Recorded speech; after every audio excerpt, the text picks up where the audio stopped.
Hello everyone, कैसे आप लोग? आशा है ठीक होंगे। आइए, आज का हम टॉपिक है सेफ्टी फंडामेंटल ही है, जो बेसिक चीजें होती है सेफ्टी में। आइए हम पढ़ते हैं कि सेफ्टी क्या होता है, ठीक है, और क्यों होता है सेफ्टी, ठीक है। तो आज है जो हमारा कि व्हाट इज सेफ्टी। सेफ्टी क्या है, ठीक है। सेफ्टी क्या है? तो सेफ्टी मीन्स प्रोटेक्ट। और सेफ्टी का मतलब क्या? तो प्रोटेक्ट करना, यानी कि आपको बचाना। सुरक्षा है क्या? सेफ्टी मीन्स प्रोटेक्ट, आपको प्रोटेक्ट करना, आपको बचाना, यही है सेफ्टी। तो किससे भाई? और फ्रीडम, आजादी। Safety means protection of freedom from, किससे? सेफ्टी क्या है? आपको प्रोटेक्ट करता है, आजादी देता है, फ्री देता है।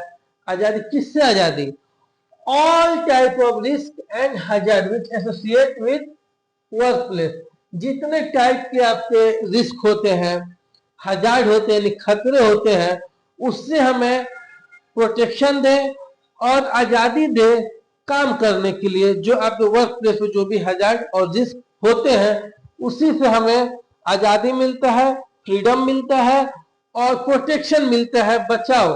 हम बचते हैं, बचाव मिलता है, हमें प्रोटेक्ट किया जाता है। उसी को हम बोलते हैं क्या? सेफ्टी, यानी कि सुरक्षा। क्या है? Safety means protection from all freedom, protection और freedom from all type of risk and hazard. Safety मतलब क्या कि सुरक्षा, सभी टाइप के, जितने भी टाइप के रिस्क है, खतरे हैं, उससे सुरक्षा मिलता है, हमें आजादी मिलती है काम करने के लिए। उसी को हम बोलते हैं क्या? सेफ्टी, मतलब सुरक्षा, ठीक है। अब आगे क्या है? Safety is for everyone. Safety क्या है? सुरक्षा जो है सबके लिए है। सिर्फ एक वर्कर जो काम कर रहा है उसी के लिए सेफ्टी नहीं है। सेफ्टी जो है हर किसी के लिए, जो हर एक इंसान जो साइड पे है, चाहे वो वर्कर हो, चाहे वो इंजीनियर हो, चाहे वो मैनेजर हो, जो भी साइड पे है, तो सबको सेफ्टी का पालन करना है। सबके लिए सेफ्टी जो है जरूरी है, ठीक है। तो क्या है? Health and safety for all employees are equal. Health and safety जो है, स्वस्थ और सुरक्षा सबके लिए बराबर है। क्या है? एम्प्लॉयज ऑल इक्वल इंपॉर्टेंट, सबके लिए बराबर है।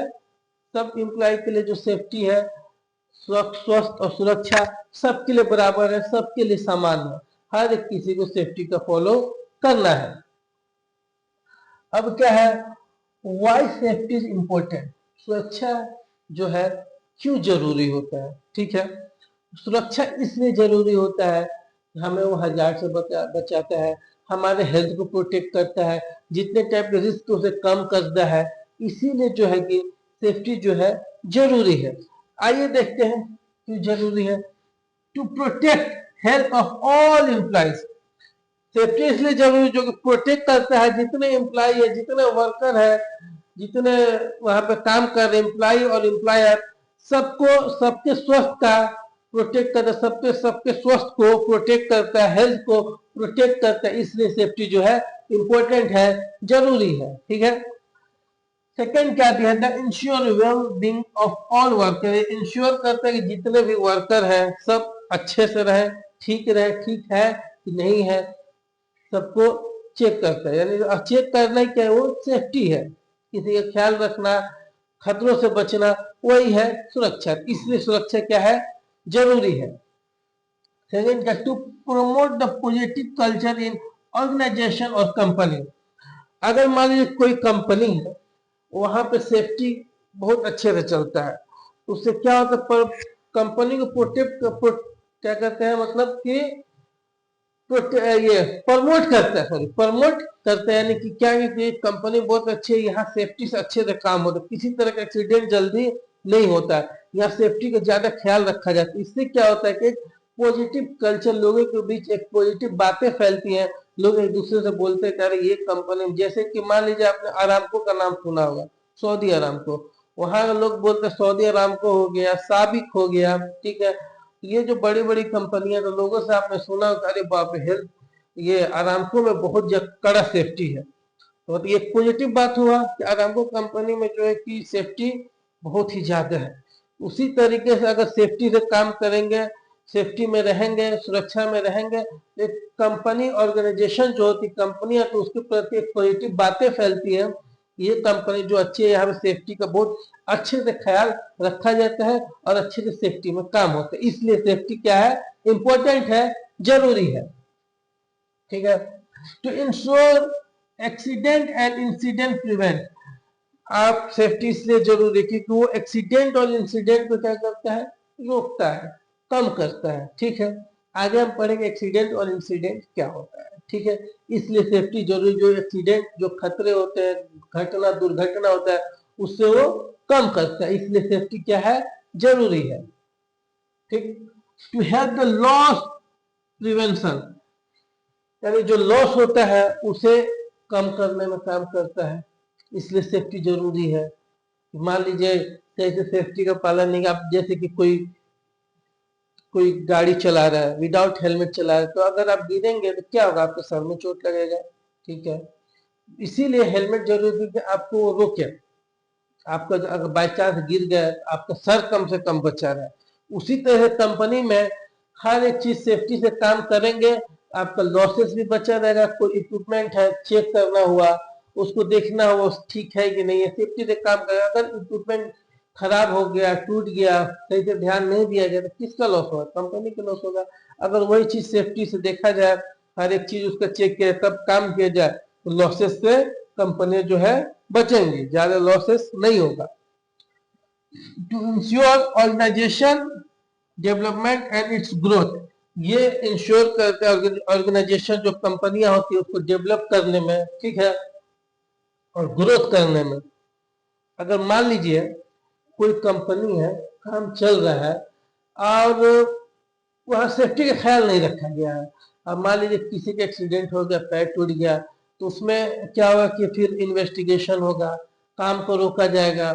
जो काम होना था 1 महीने में, वो काम क्या होगा, डिले हो गया, उससे क्या हुआ, ग्रोथ रुक गया। अगर वही सेफ्टी से काम चलेगा, हर एक काम को देखा जाएगा सेफ्टी से हो रहा है कि नहीं हो रहा है, टाइम से ऑडिट होना, ठीक है, वर्क थ्रू होना, ट्रेनिंग होना वर्करों का, इससे जो होगा कि एक्सीडेंट कम होगा। जब एक्सीडेंट कम होगा तो कंपनी का ग्रोथ भी अच्छा होगा। इसलिए सेफ्टी क्या इंपॉर्टेंट है, जरूरी है। To ensure the continuously improvement for company, और इंश्योर करते कंपनी जो है कंटिन्यूसली इंप्रूवमेंट, अगर हमेशा ये नहीं कि एक बार हमने ऑडिट कर दिया छोड़ दिया, नहीं, एक बार टीबीटी करा दिया छोड़े नहीं, हमेशा इसको रिपीट करते रहना, चेक करते रहना, कहीं किसी तरह की कमी तो नहीं है, यही सुरक्षा। इससे क्या, कंटिन्यू कंपनी में इंप्रूवमेंट होता रहेगा। अगर आए दिन एक्सीडेंट हो रहा है तो कंपनी हो सकता है बंद हो जाए, इसीलिए सेफ्टी जरूरी है। ठीक है, आई होप आप लोगों को समझ में आया होगा। अगर आपको लिखना है तो इसे वीडियो को पॉज करके लिख सकते हैं। आइए आगे देखते हैं।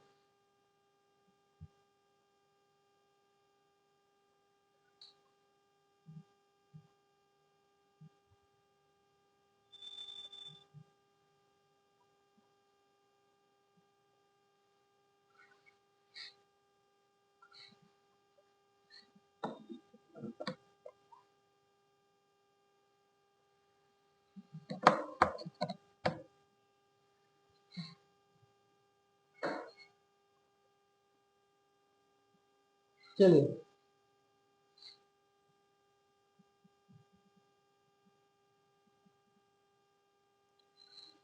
तो आपको आशय समझ में आया होगा, sorry for disturbance.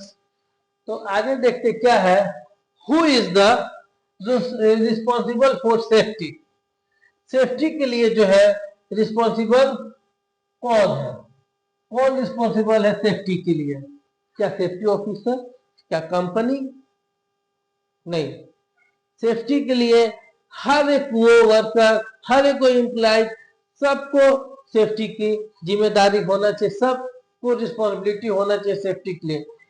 It is responsibility for all employ to follow the safety guideline, ये सबके लिए जरूरी है।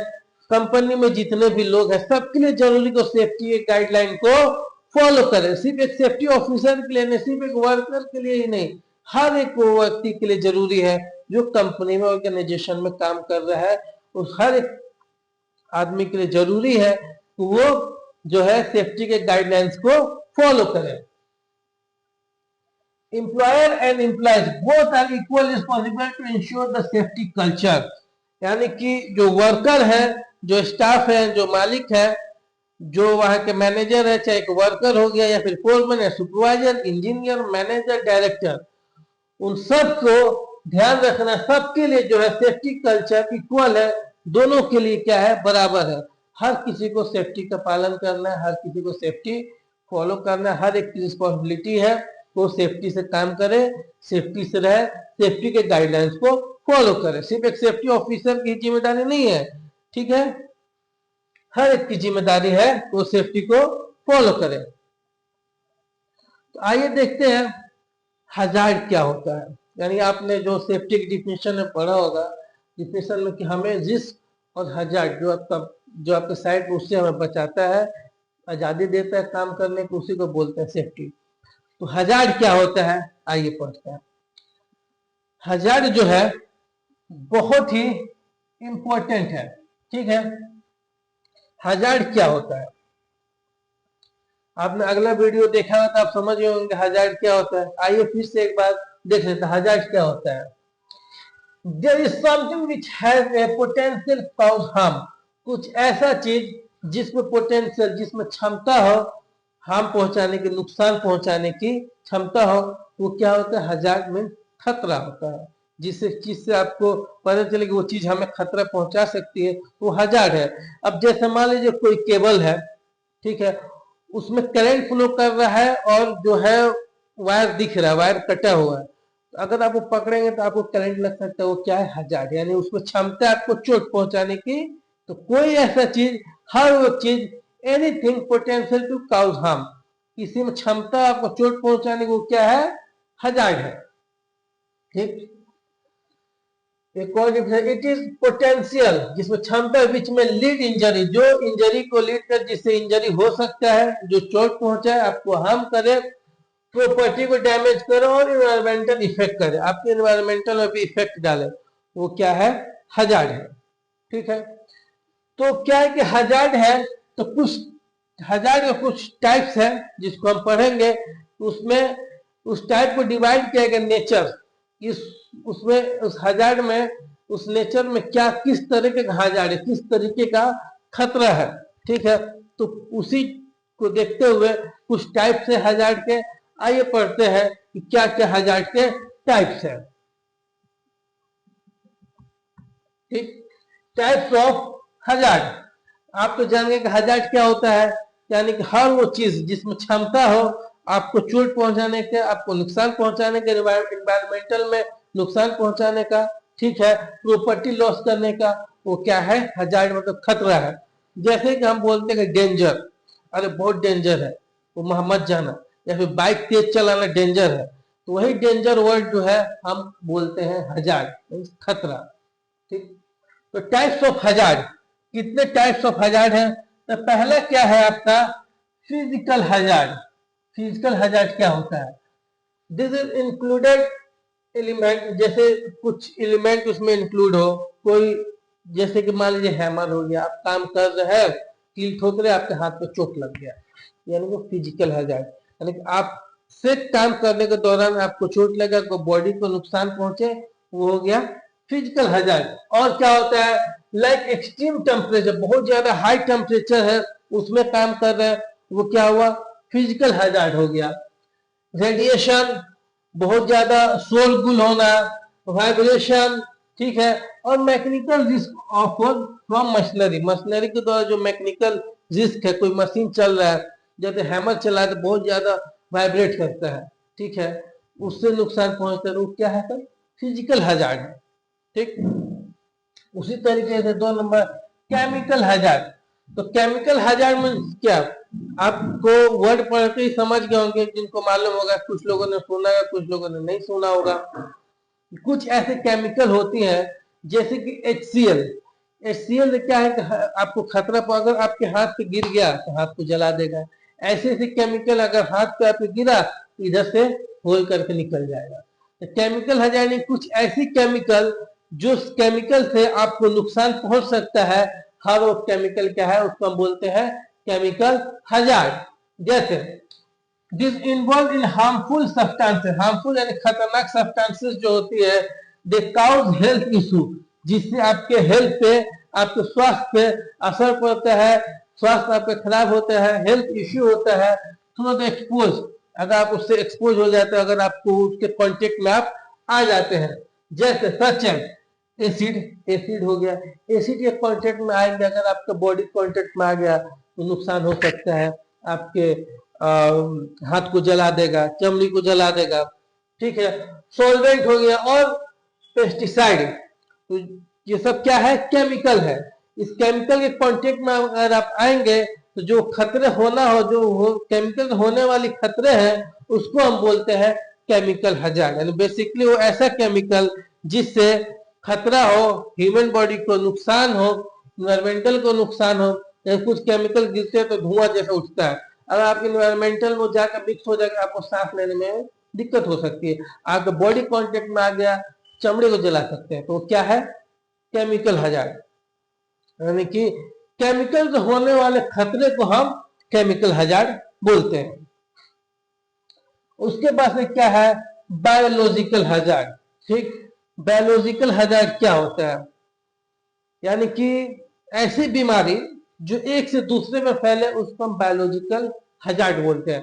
जैसे कि 2020 में क्या कोरोना आया था, तो कोरोना क्या था, वो बायोलॉजिकल हजार्ड है। यानी कि अगर मुझे हुआ, मेरे संपर्क में जो आया कोरोना, उसको पकड़, उसके संपर्क में आया तो उसको पकड़ लिया।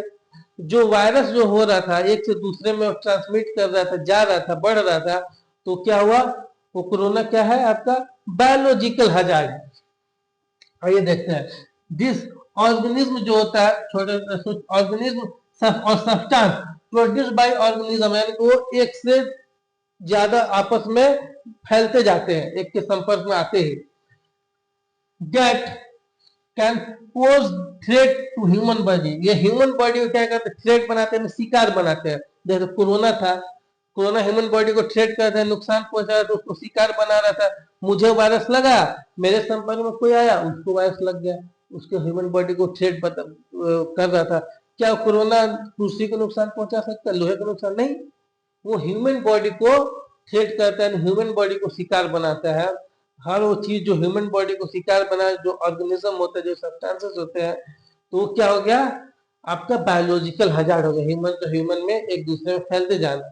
जैसे किसी को सर्दी जुकाम है, वो छींक रहा है, उसके संपर्क में कोई आ गया तो वो उसको हो गया, तो वो भी क्या है, बायोलॉजिकल हजार्ड है। हेल्थ को ट्रीट कर, सच एज बैक्टीरिया, बैक्टीरिया है, एक से दूसरे में फैलते, एक आदमी में तो उसके संपर्क में जो आएगा उसमें फैल जाएगा।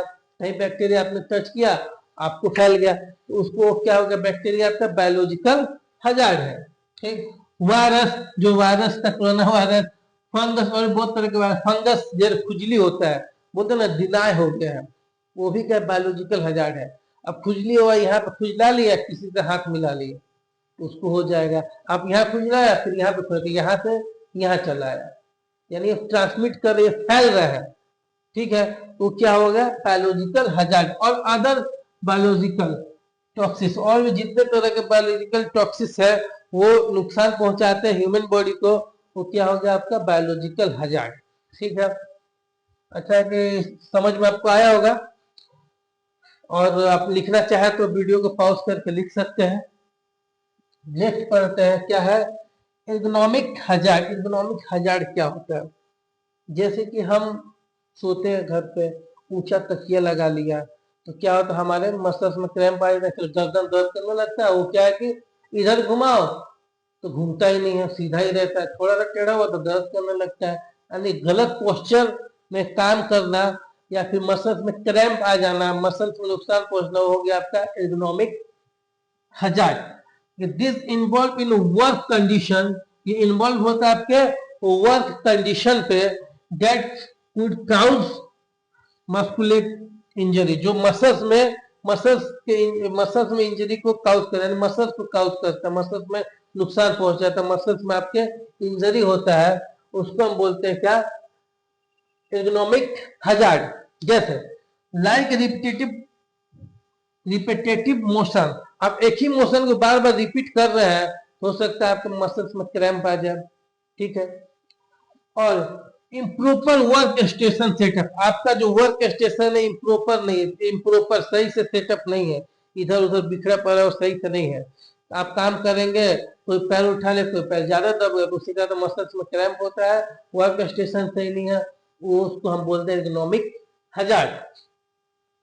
और पुअर पोस्चर, यानी कि जो आपका पोस्चर है, जो पोजीशन है आपका काम करने का, मान लीजिए आप एक ही ये में काम कर रहे हैं, जैसे मान लीजिए गर्दन उठाया है, तो गर्दन उठाने से काम कर रहे हैं, पेंट कर रहे हैं, ऐसे ऐसे पता चला कि गर्दन में दर्द हो गया। आप ऐसे बैठे हुए हैं, एक ही पोजीशन में बैठे हुए, उठेंगे तो फिर आपके मसल्स में क्रैम्प आ जाएगा, मसल्स में नुकसान होगा, वो हो गया आपका इकोनॉमिक हजार्ड। चले अब आगे देखते हैं क्या है, आगे कौन सा हजार्ड है। इकोनॉमिक हो गया, आगे है इन्वायरमेंटल हजार्ड। इन्वायरमेंटल हजार्ड क्या होता है? इन्वायरमेंटल से आपको समझ पाएंगे हमारा वातावरण, ठीक है। वातावरण जिस किसी ऐसे चीज से वातावरण को नुकसान पहुंचे वो इन्वायरमेंटल हजार्ड है। जैसे दीज आर नेचुरल इवेंट, यानी कि नेचुरल इवेंट है, प्राकृतिक इवेंट जिससे हमारे इन्वायरमेंटल को नुकसान हो, वो इन्वायरमेंटल हजार्ड है। जैसे क्या है? फ्लड, बाढ़ का आना, अर्थक्वेक यानी कि भूकंप, उसके बाद क्या है? हॉर्सेस और man made condition like pollution that can impact environmental human safety, यानी कि पोल्यूशन भी है, वो भी इन्वायरमेंटल हजार्ड है। जैसे मैन मेड यानी आदमी को द्वारा जो पोल्यूशन फैलाया गया, कचरा में फेंक दिया तो सड़ता है, तो बदबू मारता है, तो इन्वायरमेंटल पूरा आपके वातावरण में फैल जाता है, आप सांस नहीं लेने में दिक्कत होता है, ठीक है। वो भी क्या इन्वायरमेंटल हजार्ड है। अब साइड पे जो कचरा निकलता है, आपने एक तरह का फेंक दिया, सही से पूरा ऐसे बिखरा पड़ा, सही से आप नहीं ये कर रहे हैं, इन्वायरमेंटल हजार्ड हो गया। या फिर एक्सकवेशन हो रहा है, नीचे से पानी निकलने लगा, बाढ़ आ गया, वो क्या इन्वायरमेंटल हजार्ड है, जिससे हमें वातावरण को नुकसान हुआ। नेचुरल इवेंट मैन मेड द्वारा जो कचरा फैलाया जाता है वो क्या है? इन्वायरमेंटल हजार्ड है। उसके बाद एक क्या? Psychological hazard. साइकोलॉजिकल यानी कि आपके मेंटल हेल्थ पे प्रेशर पड़ना, मेंटल हेल्थ का नुकसान होना, उसको साइकोलॉजिकल हजार्ड। किसी का बार बार बुली कर रहे हैं, मजाक उड़ा, फिर कंपनी किसी एक वर्क इंजीनियर पे ज्यादा प्रेशर डाल दी, वर्कर पे ज्यादा प्रेशर डाल दी, ये काम होना है, इतना दिन में करना, चाहे एनी हाउ जैसे करो, एक प्रेशर आ जाता है। आदमी क्या होता है कि अपना आपा खो देता है, फिर बहुत ज्यादा गुस्सा हो जाता है, मेंटल हेल्थ पर असर पड़ता है, उसको हम बोलते हैं साइकोलॉजिकल हजार्ड। आइए देखते क्या this related two factor that can effect mental health, ये जो है मेंटल हेल्थ पे आपकी इफेक्ट डालता है।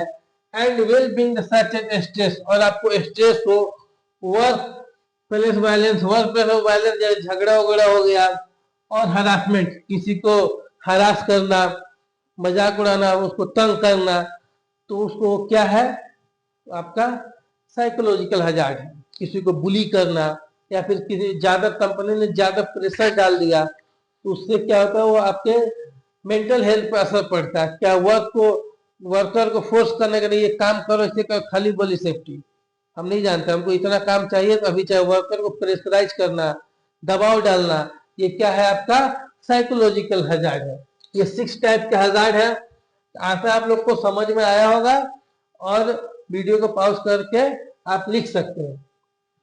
सेफ्टी, सुरक्षा और जो रिस्क मैनेजमेंट होता है, identify and mitigating hazard, cruel and preventing accident and injury health.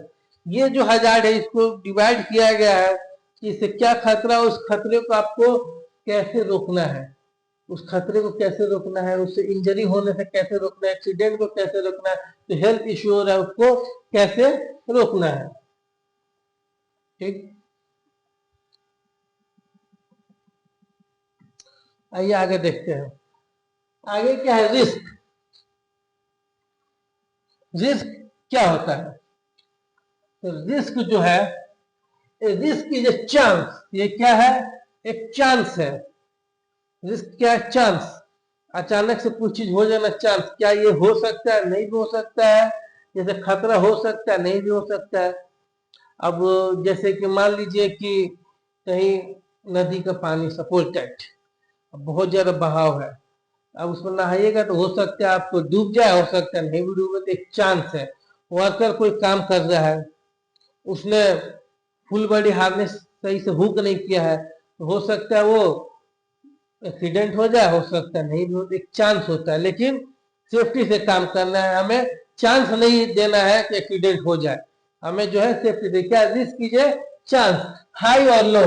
Risk का एक लेवल होता है कि वो हाई है कि लो है, जो हजार्ड है उससे कितना खतरा है, अगर खतरा है तो उससे क्या नुकसान है, तो उसका लेवल भी हाई और लो होता है। that hazard will be actually learn to lead to harm, क्या जो कि कोई हजार्ड है क्या वो नुकसान पहुंचा सकता है? नहीं पहुंचा सकता है, कितना पहुंचा सकता है, वही होता है रिस्क। रिस्क लेके काम, बिना सेफ्टी काम करें तो उसमें रिस्क लेकर के आप काम कर रहे हैं, एक चांस दे रहे हैं एक्सीडेंट होने का। रिस्क लेकर के किसी तरह का काम नहीं करना है और ना ही कराना है। आपको जो भी काम करना है फिर कराना है तो फुल सेफ्टी के साथ कराएं कि किसी तरह का नुकसान ना हो, उसी को हम सुरक्षा बोलते, वही होता है सेफ्टी। अगर रिस्क आप काम कराएंगे बिना सेफ्टी का तो एक रिस्क हो जाएगा, एक चांस दे रहे हैं कि हाँ आओ अब खतरा, हमें नुकसान पहुंचाओ, हजार्ड को आप लीड कर रहे हैं, यानी कि आप चांस दे रहे एक्सीडेंट को, एक्सीडेंट होने का चांस दे रहे थे, ऐसे चांस नहीं देना। रिस्क लेके काम वो नहीं करना है। जितना हो सके रिस्क का लेवल अगर हाई है तो उसको आप लो करें, कम करें, जितना हो सकता है फिर आप काम कराएं। ठीक, जैसे एग्जांपल क्या है, electrical cable is hazard. Electrical cable है वो क्या है, एक तरीके का हजार्ड है। तो क्योंकि करंट फ्लो का ऑलरेडी हजार्ड है। ठीक, if have slate and sharp object, अगर वो शार्प ऑब्जेक्ट से छिल जाता है, यानी वो अब टूट जाते हैं, फिर छिला है तो वायर अंदर का जो है जिसमें करंट फ्लो कर रहा है अंदर वो दिखने लगता है, देन एक्सपोज और अनकवर वायर, जो वायर में जो कवर दिया जाता है, आइसोलेट किया गया, वो कवर हट गया और वायर दिखने लगा, तो क्या है, इट्स एन हाई रिस्क। अब वो दिखने लगा तो रिस्क क्या होता है, हाई हो गया। अब क्या करते हैं, अब जैसे घर में है तो वायर बोलो वायर टूट गया है या फिर वहां पे वायर दिख रहा है तो उसको सही से काम कर कट गया, करंट लग सकता है, तो रिस्क क्या हाई है, तो क्या करते हैं हम टिप मार देते हैं, तो क्या हो गया, जो रिस्क था वो कम हो गया, वो करंट नहीं लगेगा। अब हम वो वायर को अब हम यूज कर सकते हैं। अगर आप वैसे ही काम कर रहे हैं तो वहां पे रिस्क हाई हो गया, हो सकता है आपको करंट लग जाए। कंपनी में जो है कोई वायर छिला हुआ है, आप कोशिश करें उस केबल को चेंज कर दें। कंपनी में जो सेफ्टी पॉलिसी उसके हिसाब से आप काम करें और उसको रिस्क को कम करें और उसके बाद से आप काम कराएं। ठीक है, आगे क्या है, अनसेफ एक्ट। जैसे आप यहाँ पे देख पा रहे हैं, अनसेफ एक्ट, एक्ट मतलब एक्टिविटी, यानी कोई ऐसा काम कर रहे हैं जो कि उसमें रिस्क, जैसे आप रिस्क इसमें हाई है, आप उसमें फिर भी काम कर रहे हैं, तो क्या हो गया, अनसेफ एक्ट हो गया। ठीक है, जैसे मैंने बोला कि वायर दिख रहा है, आपने उसको टेप नहीं किया, फिर केबल को चेंज नहीं किया, वैसे उस केबल को यूज कर रहे हैं और काम कर रहे हैं, तो क्या हुआ, अनसेफ एक्ट हो गया। ठीक, आइए आंसर का, unsafe activity are the action of person. जो अनसेफ एक्टिविटी है वो वर्कर द्वारा, पर्सन के द्वारा किया जाता है, यानी कि जानबूझ के करना हुआ या फिर बाय मिस्टेक समझ लीजिए, अगर जानते हुए भी कर रहा है तो आदमी करेगा तो वो अनसेफ एक्ट हो रहा है, हो अनसेफ एक्ट कर रहा है। वो अनसेफ एक्ट नहीं करना है, उससे क्या है, रिस्क उसमें हाई होता है। देखिए रिस्क अगर कम है तो ठीक है, रिस्क हाई है फिर भी आप काम करें तो क्या होगा, अनसेफ एक्ट हो गया। ठीक, विच इज पॉसिबल और करेंटली लीड एक्सीडेंट और इंक्रीज द रिस्क और रिस्क ऑफ एक्सीडेंट, यानी कि जिसमें पॉसिबिलिटी हो सकता है, हम अनसेफ एक्ट कर रहे हैं उसमें पॉसिबिलिटी है क्या होने का, एक्सीडेंट होने का। एक्सीडेंट होने पॉसिबिलिटी ज्यादा है, चांस ज्यादा है, हो सकता है वो रिस्क को बढ़ा दे और वो एक्सीडेंट को बढ़ा दे, इसीलिए अनसेफ एक्ट ना करें। जैसे मान लीजिए कोई वर्कर काम कर रहा है और उसने फुल पीपी नहीं पहना है या फिर हेलमेट नहीं लगाया है, तो क्या हो गया, अनसेफ एक्ट हो गया। अगर बाई चांस कोई चीज ऊपर से गिर जाए तो सर पर लगेगा, सर फूट सकता है, डेथ भी हो सकती है, तो क्या वो अनसेफ एक्ट हो गया। ठीक है। अब मान लीजिए कोई वर्क एट हाइट पे काम कर रहा है और उसने सही सेफ्टी बेल्ट को क्या किया है, हुक नहीं किया है, तो वो क्या हो गया, अनसेफ एक्ट हो गया। एग्जाम्पल आइए देखते हैं। Failure to wear PP, PP जो पहना है फेल होने, या फिर आपने पीपी सही से नहीं पहना, या फिर पीपी पहना ही नहीं है, तो वो क्या है, अनसेफ एक्ट है। Failure to lock out and take out, take out lock out का जो है फेल होना, वो भी क्या है, आपका अनसेफ एक्ट है। बाईपास और removal safety device, safety device को बाईपास करना, रिमूवल हटा देना, ठीक है, सही से यूज ना करना, वो भी क्या, अनसेफ एक्ट है। यूजिंग द डिफेक्टिव इक्विपमेंट, कोई ऐसे इक्विपमेंट है जो कि डिफेक्ट है, ठीक है, खराब है, फिर भी आप उसको यूज कर रहे हैं, वो भी क्या है, अनसेफ एक्ट है। ठीक। Use of the tool for the other than their intended purpose, आप जो कोई ऐसा टूल का यूज कर रहे हो दूसरे काम के लिए, फिर आप उसको दूसरे काम के लिए यूज कर रहे हैं, तो वो भी क्या है, अनसेफ एक्ट है। ठीक है। अब जैसे मान लीजिए आप हैमर का यूज करना है कील ठोकने के लिए, आप कोई रॉड उठा कर कील ठोक रहे हैं, वो तो पर्याप्त टूल्स नहीं है, प्रॉपर टूल्स नहीं उस काम के लिए, तो क्या हुआ, अनसेफ एक्ट हो गया। Operating the machine which is found to the faulty, आप ऑपरेट, जो कोई मशीन ऑपरेट कर रहे हैं जिसमें फॉल्ट हो, चाहे उसमें कोई खराबी हो, फिर वो आप मशीन को यूज कर रहे हैं, तो वो भी क्या, अनसेफ एक्ट है। Operating machine without competent training, ठीक है, आप मशीन को ऑपरेट कर रहे हो, आपको पास ट्रेनिंग नहीं है मशीन को ऑपरेट करने का, ग्राइंडिंग चलाने का ट्रेनिंग नहीं है, एक्सकावेटर चलाने का ट्रेनिंग है, फिर भी आप उसको चला रहे हैं, तो क्या है, वो अनसेफ एक्ट हो जाता है। लॉक और wear on safety lack of awareness, यानी कि आप सेफ्टी के प्रति अवेयरनेस नहीं है, आप सावधानी नहीं बरत रहे सेफ्टी के प्रति, सुरक्षा को बोले सुरक्षा खाली बोले हम नहीं करेंगे सुरक्षा से काम, वो भी क्या है, अनसेफ एक्ट है। ठीक, आप पॉज करके वीडियो को लिख सकते हैं। अब एक क्या है, अनसेफ कंडीशन।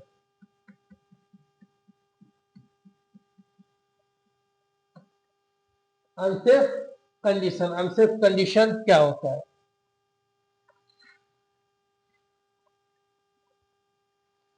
अनसेफ कंडीशन,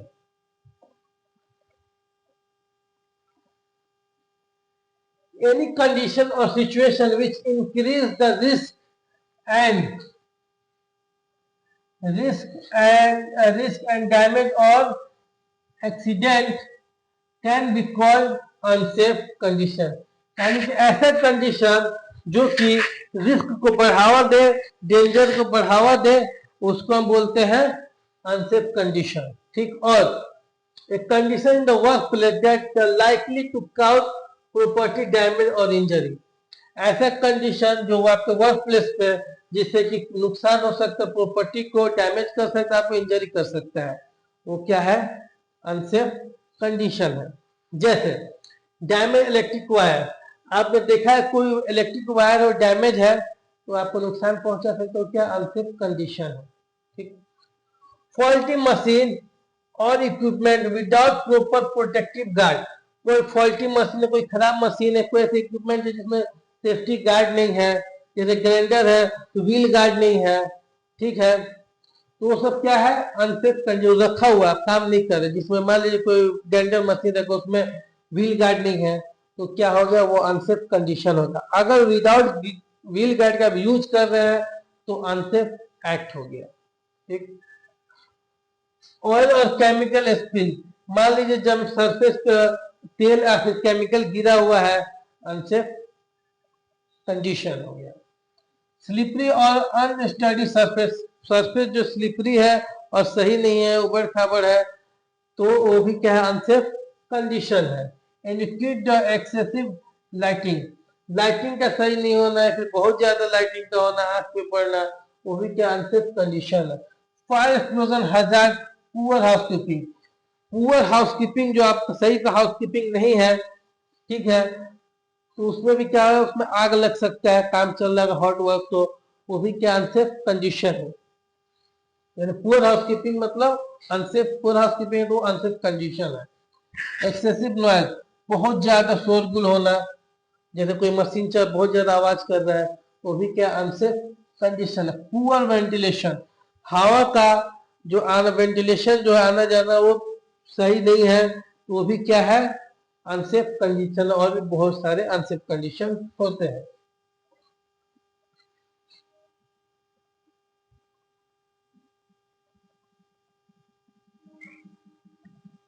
अब है क्या इंसिडेंट, इंसिडेंट क्या होता है, ठीक है।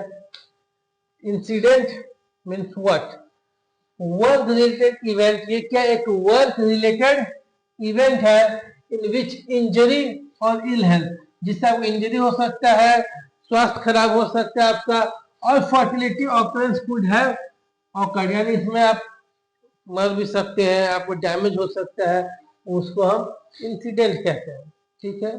मे बी और मे नॉट, हो भी सकता है, नहीं भी हो सकता है, ठीक है, वो हो गया आपका इंसिडेंट, ठीक।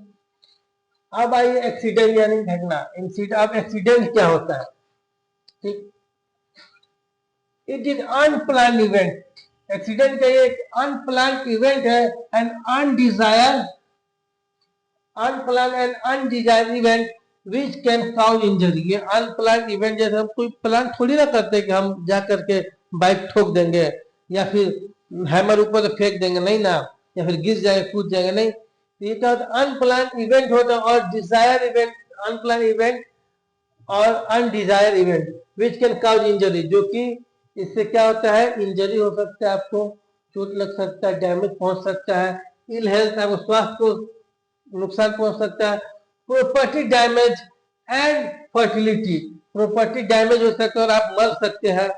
ये हो गया आपका क्या, इसको हम बोलते हैं एक्सीडेंट। अब अभी तक एक्सीडेंट का मतलब क्या, कि आप सोचते थे कि गाड़ी आपस में टकरा गया, कोई मर गया, नहीं, हर एक वो चीज जिससे आपको बॉडी को नुकसान हो, प्रॉपर्टी लॉस हो, वो क्या एक्सीडेंट है। अगर आप कोई चाकू का यूज करें कोई चीज काटने में, ठीक है, अगर आपको उंगली कट गया, वो भी एक्सीडेंट है, ठीक। तो अनडिजायर एंड अनप्लान इवेंट जिस lead to injury, damage, property losses यानी फर्टिलिटी, आप मर भी सकते हो, वो क्या है, एक्सीडेंट है। देखिए एक और चीज, ऑल एक्सीडेंट आर इंसिडेंट, जितने टाइप के एक्सीडेंट है वो क्या है, वो सब, ऑल एक्सीडेंट आर इंसिडेंट, सभी एक्सीडेंट क्या है, इंसिडेंट है। But all incident are not accident, और जितने तरह के इंसिडेंट है वो सबको आप एक्सीडेंट नहीं बोल सकते हैं, लेकिन जितने तरह के एक्सीडेंट है वो आज इंसिडेंट है, लेकिन जितने तरह के एक्सीडेंट है वो एक्सीडेंट, जितने तरह के इंसिडेंट है वो एक्सीडेंट में नहीं आते हैं, लेकिन जो भी एक्सीडेंट है वो इंसिडेंट में आता है।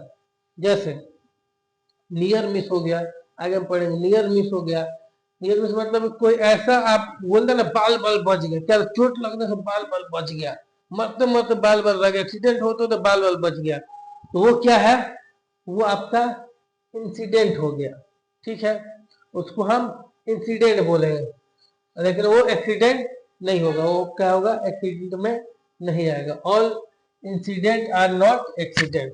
अब बाल बाल बच गए, इनसे एक्सीडेंट का मतलब क्या होता है, आपको ह्यूमन बॉडी को नुकसान पहुंचना, आपको चोट पहुंचना टाइम पर, वो एक्सीडेंट होता है। अगर आपको चोट नहीं पहुंचा, ऐसी प्रॉपर्टी डैमेज हुआ, तो आपका वो आप एक्सीडेंट है नहीं, वो उसको हम इंसिडेंट बोलेंगे, और एक्सीडेंट बोल सकते हैं, ठीक। चलिए अब एक है पोटेंशियल इंसिडेंट, पोटेंशियल है कि जिसमें इंसिडेंट होना क्षमता, इंसिडेंट हो, जैसे अनसेफ प्रैक्टिसेस, अनसेफ प्रैक्टिसेस, आप अनसेफ तरीके से काम कर रहे हैं, तो क्या हो सकता है, खतरा हो, जिसमें क्षमता है इंसिडेंट होने का। और हजार्डस सिचुएशन, बहुत ज्यादा खतरनाक सिचुएशन है, तेज हवा चल रहा, आप वर्क के हाइट पे काम कर रहे हैं, फिर क्रेन का बूम जो है निकला हुआ, तेज हवा चला, तो क्या हो गया, potential incident that could result are incident और इंसिडेंट हैज नॉट ऑकर्ड, और रिजल्ट उसका इंसिडेंट हो सकता है बट हो सकता नहीं भी हो, ठीक। तो पोटेंशियल इंसिडेंट हो गया। अब एक क्या है, नियर मिस, जैसा मैं नियर में बताया, मैंने बताया नियर मिस की, अब बाल बाल बच गए। एंड इंसिडेंट, नियर मिस क्या एक तरीके का इंसिडेंट है, वे नॉट नो इंजरी, आपको किसी तरह का इंजरी नहीं हुआ, आपके स्वास्थ्य को नुकसान नहीं हुआ, आप मरे नहीं, आप बच गए, बाल बाल बच गए, तो उसको हम बोलते हैं नियर मिस। नियर मिस का बहुत सारा नाम है, हम बहुत अलग अलग नाम से जानते हैं, ठीक है। जैसे नियर हिट, क्लोज कॉल और डेंजरस ऑकरेंस, नियर मिस हम इतने नामों से जानते हैं, ठीक है। अब आगे क्या, first aid case. First aid case क्या होता है, हमने पहले वीडियो देखा होगा, तो फर्स्ट एड केस होगा, अब उसमें से जा करके, पहले वीडियो में से जा करके आप देख लें फर्स्ट एड केस का मतलब क्या होता है, मेडिकल ट्रीटमेंट क्या होता है। फिर भी मैं बता देता हूँ एक बार, यानी कि आप देखिएगा साइड पे फर्स्ट एड बॉक्स दिया रहता है, आपको ऐसा छोटा मोटा खरोच लग गया और आपने क्या किया, उसमें से दवा निकाला, लगा लिया, चाहे बैंडेज कर दिया, डॉक्टर के पास जाने की जरूरत नहीं पड़ा, तो हो गया फर्स्ट एड केस। और उसके बाद से medical treatment. Medical treatment case क्या है, यानी कि आपको चोट लगा और आपके पास डॉक्टर के पास जाने की जरूरत पड़ी, आप डॉक्टर के पास गए, फिजिशियन का हेल्प लिया, उसने दवा दिया, तो क्या हो गया आपका medical treatment case. Restrictive work case, यानी any work related injury, work related यानी काम के तो रिलेटेड कोई ऐसा इंजरी हो गया, नुकसान हो गया, which readers the injury person temporary unable to perform work, मैं कुछ समय के लिए वो टेम्पोररी काम नहीं कर सकता जिसके साथ ये इंजरी हुआ है किसी भी तरह, but still from there normal work कर सकता है any day after on which the injury occurrence, जो इंजरी हुआ उसके बाद वो काम कर सकता है, तो क्या हो गया आपका रिस्ट्रिक्टिव वर्क केस, ठीक। और उसके बाद एक है एलटीआई, यानी कि lost time injury, any injury that has at last one full day, ऐसा किसी तरह का इंजरी हो गया जो कि आपका एक दिन पूरा क्या हुआ, नुकसान हो गया, one full day time. Day accident does not, जो एक्सीडेंट हुआ उस डे को हम नहीं जोड़ेगा, अगला आपका एक दिन पूरा नुकसान हो गया, वो काउंट नहीं होगा, अगला दिन जो आपका नुकसान हो गया, द डे इम्प्लाई रिटर्न, अब एक दिन के बाद वो काम पे आ गया, डज नॉट काउंट, ठीक। तो क्या होगा, वो लॉस्ट टाइम इंजरी हुआ, आप ठीक होकर फिर 24 घंटे के बाद आप आ गए। No matter what time day accident occur when their employee return to the work, वो मैटर नहीं करता है कि किस टाइम, कितना, what time of the day, क्या टाइम हुआ है, डे क्या दिन है, अगर वो 24 घंटे के बाद वो आ जाता है तो वो लॉस्ट टाइम इंजरी बोलते हो, ठीक हो गया, फिर आगे काम कर सकते हैं। ऑक्यूपेशनल इलनेस, यानी कि आप काम कर रहे हैं उसमें किसी तरह का नुकसान हो गया, any work related abnormal condition, यानी कि एबनॉर्मल कंडीशन काम करने के दौरान और डिसऑर्डर हो गया, and other than one resulting for the injury that is caused by mainly caused by the exposure or to the environmental factor associated which is implied, यानी कि वर्क रिलेटेड ऐसा काम करते हैं, एबनॉर्मल कंडीशन हो जाना, एबनॉर्मल आप किसी काम करने के लिए, आप किसी काम, कोई भी काम करने के लिए लायक नहीं बचे, आप काम आपसे हो नहीं रहा है, आप कर नहीं सकते, और डिसऑर्डर हो जाना, other than resulting from injury, जो आपका इंजरी हुआ उसके वजह से, चोट लगा उसके वजह से, मान लीजिए आपका बॉडी डैमेज हो गया, ठीक है, आप काम नहीं कर सकते, तो क्या हो गया ऑक्यूपेशनल इलनेस, और environmental factor associated with employment.